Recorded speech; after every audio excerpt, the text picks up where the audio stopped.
Dear friends, today we will discuss the absolute values of real numbers. So this is a continuation of our previous lecture, the order axiom of real numbers. Okay. So before going to further, we just recall the order axiom. Okay. So if a is a real number, then by order axiom we know that either a is positive or a equal to 0 or minus a is positive. Okay. So if we take a non-zero real number, then by order axiom we can say that either a is positive or minus a is positive. Okay. So this observation help us to define absolute value of a real number. Okay. So first we define the absolute value of a real number. So definition.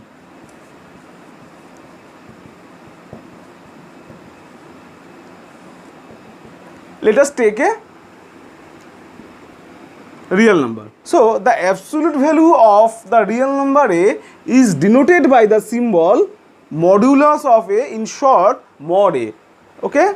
So this is defined as, okay, if a is a real number, then three cases may happen. Either a is positive or a equal to 0 or minus a is positive. Okay. So if a is positive, then we define modulus of a real number is as a. Okay. And if a is 0, then we define modulus of that real number is as 0. Okay. And if a is negative, then we define the modulus or absolute value of the real number a as minus of a. Okay. So this is the definition of modulus or absolute value of a real number. That is, absolute value of a real number a is a if a is positive, 0 if a is 0, and minus a if a is negative. Okay. Now we give some examples.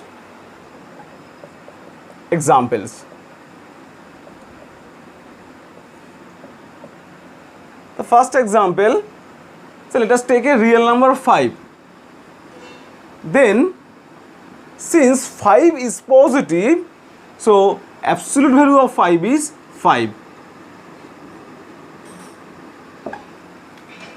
And if we take a negative real numbers, that is, for example, we take minus 3, then absolute value of minus 3 is minus of minus 3, that is 3, as minus 3 is negative. Okay. Now we discuss a little about the geometric interpretation of absolute values of real numbers. Okay.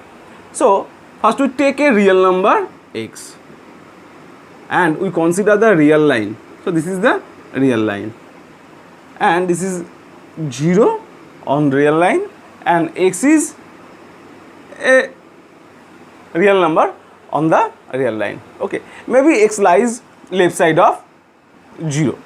So by mod x we mean the distance between the point 0 and x.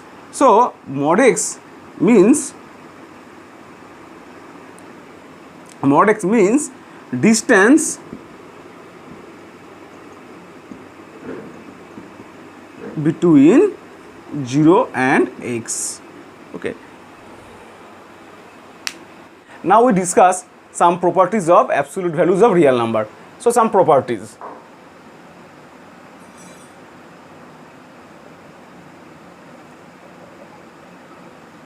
Okay.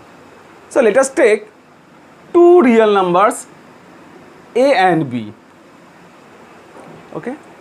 So by definition, it is clear that mod of a equal to 0 if and only if a equal to 0. Next we observe that modulus of any real number is strictly positive or 0. This is also an easy observation from the definition. Okay.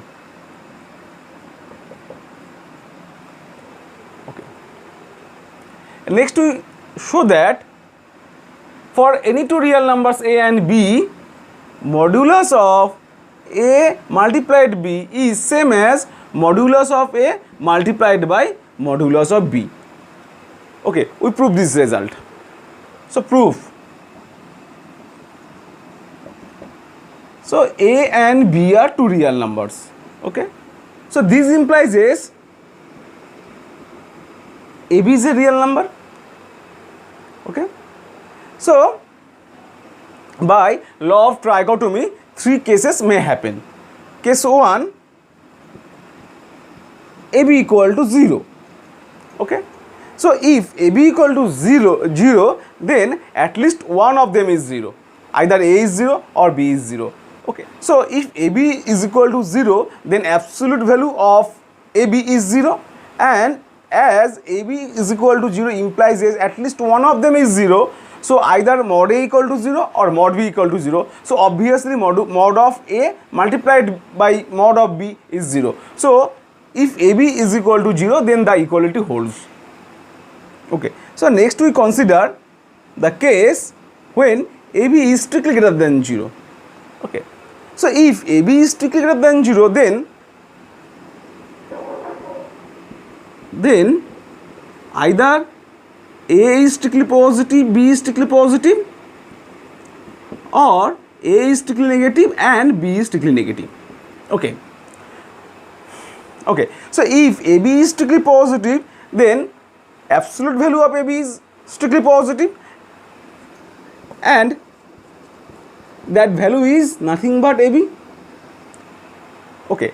And if a and b both are strictly positive, then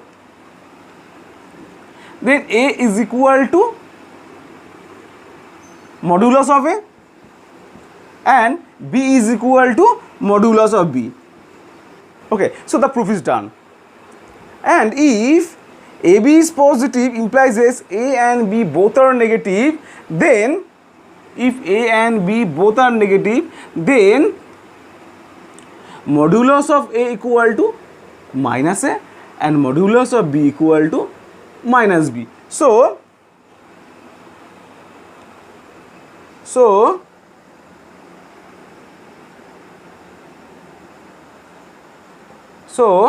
modulus of a multiplied by modulus of b is same as minus a multiplied by minus b.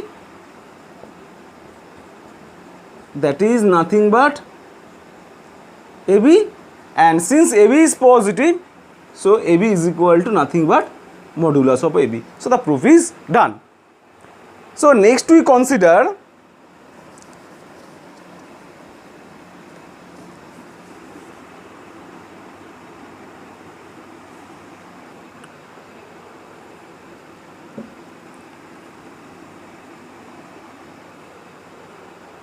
okay. So next we consider the case when ab is negative. Okay. So if ab is negative, then either a is positive, b is negative, or a is negative, b is positive. Okay. So if ab is negative, then modulus of ab is nothing but minus of ab. Okay. And if a is positive, then modulus of a equal to a, and since b is negative, modulus of b equal to minus b. And in other case, if a is negative, then modulus of a equal to minus a, and since b is positive, so modulus of b equal to b. So in both cases, modulus of a multiplied by modulus of b is same as minus ab, and that is same as modulus of AB. So modulus of AB is same as modulus of A multiplied by modulus of B, and this completes the proof. Okay.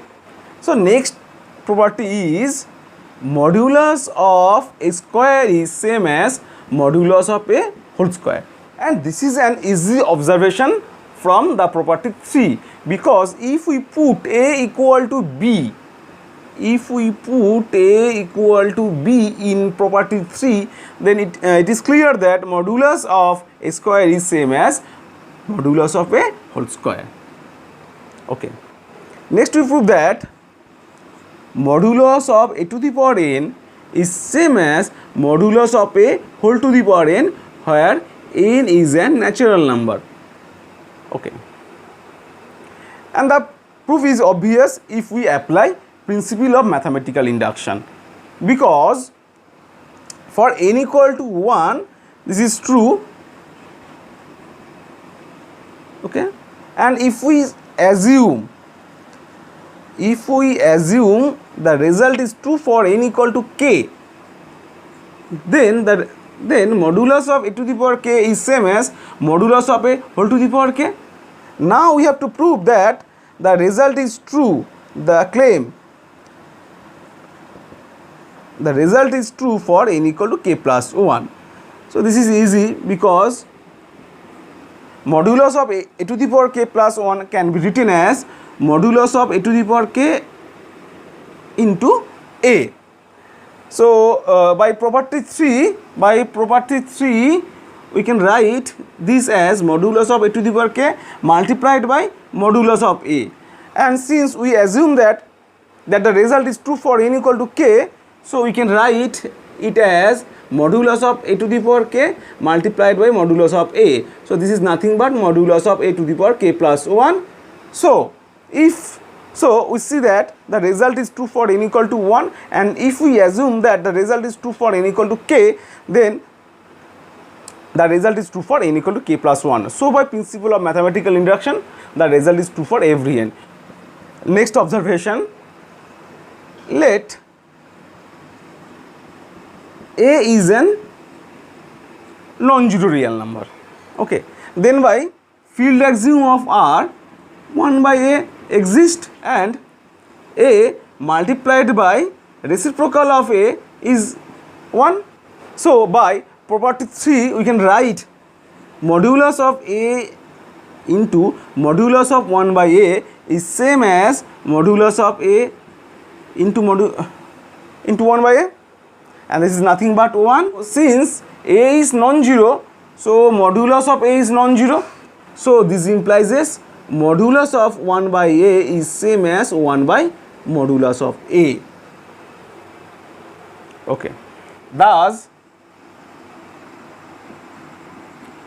if A is non-zero, then modulus of 1 by A is same as 1 by modulus of A. Now applying 6 and 5, we can deduce that if A is a non-zero real number, then 1 by A to the power n is same as 1 by A whole to the power n, where n is an natural number. Property 8. A is a real number and C is any non-negative real number. Okay. Then modulus of A lesser or equal to C if and only if minus C lesser or equal to A lesser or equal to C. Okay, we have to prove this result. Proof. So first we assume that modulus of A lesser or equal to C. We prove that A lies between minus C and C. Okay. So let us assume that mod of A lesser or equal to C. Okay. So if A is positive, then then by given assumption A less or equal to C. Okay, so this implies is 0 strictly less than A less or equal to C, and since C is positive, so minus C is negative, thus minus C less or equal to 0 strictly less than A less or equal to C. So minus C less or equal to A less or equal to C. So the proof is done. Okay. And if A equal to 0, then mod A equal to 0, that is C greater or equal to 0. So there is nothing to prove because C is greater or equal to 0 and minus C is less or equal to 0. Since C is greater or equal to 0, so minus C less or equal to 0 less or equal to C. Okay. And if A is negative, then modulus of A equal to minus A, and obviously by given condition minus A less or equal to C, that is minus C less or equal to A, and since A is negative, so A is strictly less than 0, and since given that C is positive, so this less or equal to C. So the proof is complete. Okay. So next property of absolute value of real number. Let us take C as modulus of A, where A is any real number. Okay. Then obviously modulus of A is less or equal to modulus of A. Okay. So this implies is A is less or equal to C and greater or equal to minus C. That is C is nothing but modulus of A. So A is less or equal to modulus of A and greater or equal to minus of modulus of A. That is the maximum value of A is modulus of A and the minimum value of A is minus of modulus of A. Okay. So for any real number A, we have seen that minus of absolute value of A less or equal to A less or equal to absolute value of A. Okay. Now let us take any two real numbers A and B. Okay. So then by property 9 we can write A less or equal to modulus of A greater or equal to minus of modulus of A, and B less or equal to modulus of B and greater or equal to minus of modulus of B. So this implies is minus of modulus of A plus modulus of B is less or equal to A plus B, which is less or equal to modulus of A plus modulus of B. Okay. Now if we assume that this quantity as same as is C, if we assume that this quantity is C, then we see that A plus B is less or equal to C and greater or equal to minus C. So by property 8 we can write modulus of A plus B is less or equal to C, which is, that is modulus of A plus B is less or equal to modulus of A plus modulus of B. Okay. Thus we have seen that for any two real numbers A and B, modulus of A plus B is less or equal to modulus of A plus modulus of B, and this inequality is known as triangle inequality. Triangle inequality. Okay. Okay, observation. We can write A as A plus B minus B. Okay, so modulus of A is nothing but modulus of A plus B minus B, that is less or equal to, by triangle include modulus of A plus B plus modulus of minus B. Since modulus of B is same as modulus of minus B, so modulus of A is less or equal to modulus of A plus B plus modulus of B. Okay, so give some exercises. The first exercise is modulus of A minus B is less or equal to modulus of A plus modulus of B. This is an easy exercise. The next exercise is modulus of A minus modulus of B is less or equal to modulus of A minus B.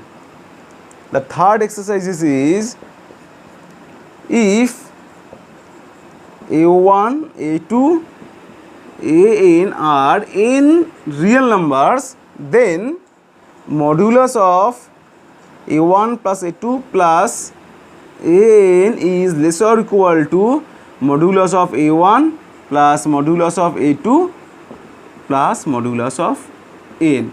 Okay, so the third exercise can be done by using principle of mathematical induction.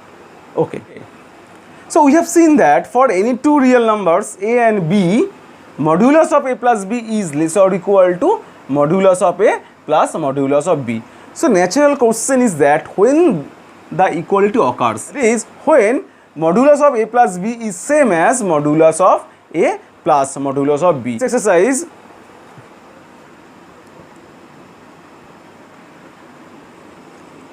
let us take any two real numbers A and B. Okay, then modulus of A plus B, is same as modulus of A plus modulus of B if and only if product of AB is positive. Okay, and that is again an easy exercise, because if AB is positive, then either A is positive and B is positive, or A is negative and B is negative. So using this fact, we can prove that modulus of A plus B is same as modulus of A plus modulus of B. Okay, because if A and B both are positive, then their sum is positive, and if A and B both are negative, then their sum is negative. So this part is obvious.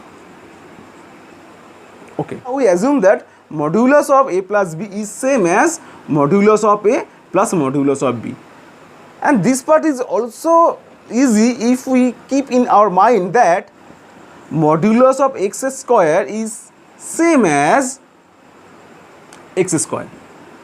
Okay, then if we square both sides, we have modulus of A plus B whole square is same as modulus of A plus modulus of B whole square, and that gives AB is same as modulus of AB. So this is nothing but AB is greater or equal to 0. So this is again an easy exercise. Okay, now we define maximum of two real numbers and minimum of two real numbers. So next definition. Okay, so let us take two real numbers. So again, by law of trichotomy, either A is less or equal to B, or A is greater than B. So these observations help us to define maximum of AB.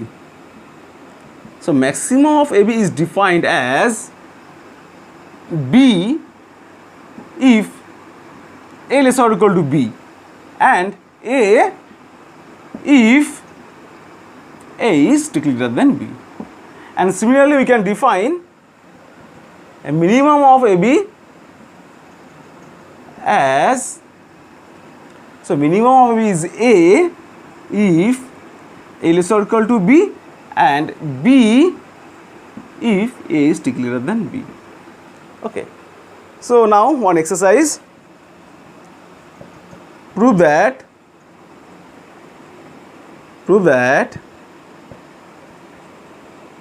maximum of AB is half of A plus B plus modulus of A minus B.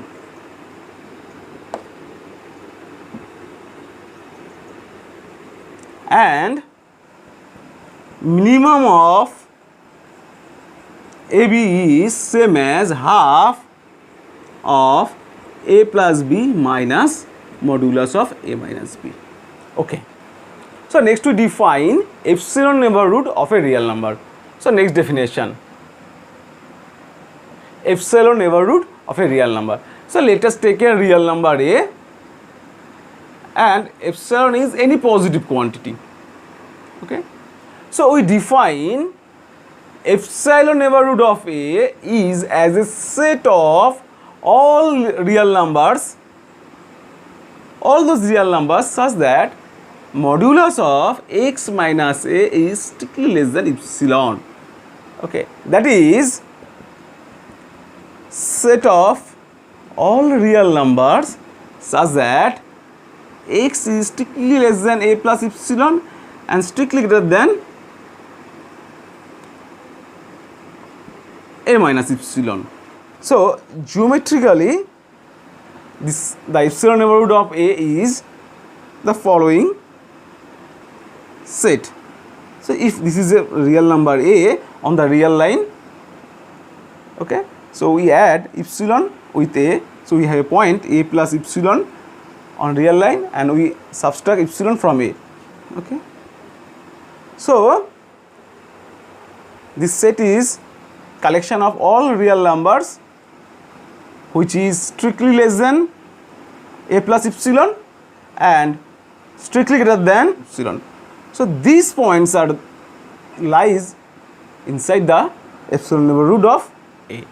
So this is the definition of epsilon neighborhood of A. Okay. Next exercise, let us take two distinct real numbers. Okay. Then we can find a epsilon positive such that the epsilon neighborhood of A intersection epsilon neighborhood of B is disjoint. Okay. So proof is very clear because A and B are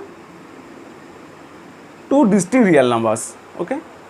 So we can find the distance between the two real numbers A and B. So this distance is nothing but modulus of A minus B. Okay. So we choose epsilon equal to 1/3 of modulus of A minus B. Okay. So this is the 1/3. Okay. So this is the epsilon neighborhood of A and this is the epsilon neighborhood of B. Naturally from this figure these two sets are mutually disjoint and this completes the proof. Thank you.